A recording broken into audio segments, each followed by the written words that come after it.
Valley. If you didn't notice, it is college week here at the principal's office at Home Edition. Which public Michigan university do you think we should support tomorrow?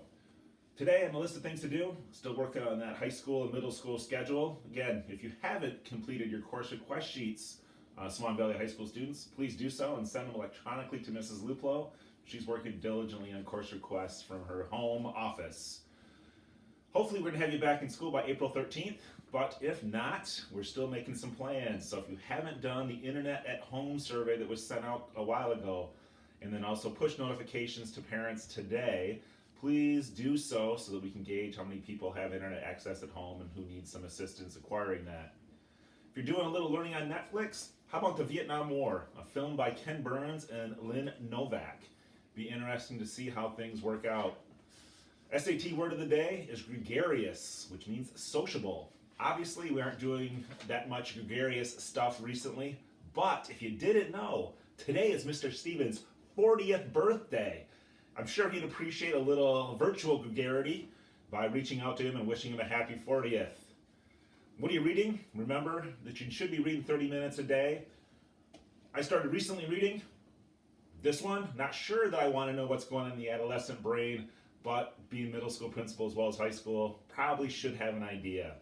This day in history, 1954, RCA manufactures its first color television. It was a major accomplishment back then. Now we're watching color TV in the palm of our hand on our phone. Recommended by Miss Mazzani and Miss Rose for your podcast for the day, how about Grammar Girl? Use a little grammar and improve how we all communicate. Today's humor comes from yesterday's component, actually, our Mad Lib. Thanks to Jackson H., the Stevens clan, Mr. Brady, Mrs. Bond, Mrs. Baldwin, Mrs. Hayes, the Ruckman clan, and Miss Goldensoft, all for contributing to this Mad Lib. So, here we go. Hang on, age is catching up with me. Can't read this small print.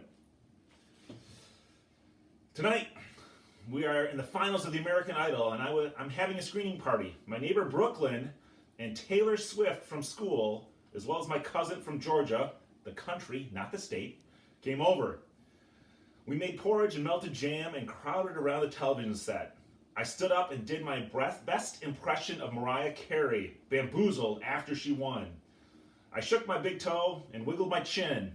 Brooklyn played the host and announced that I was the new American Idol. And when I began to jump, my final song as the winner, everyone started throwing burritos at me and yelling, "Chillax!"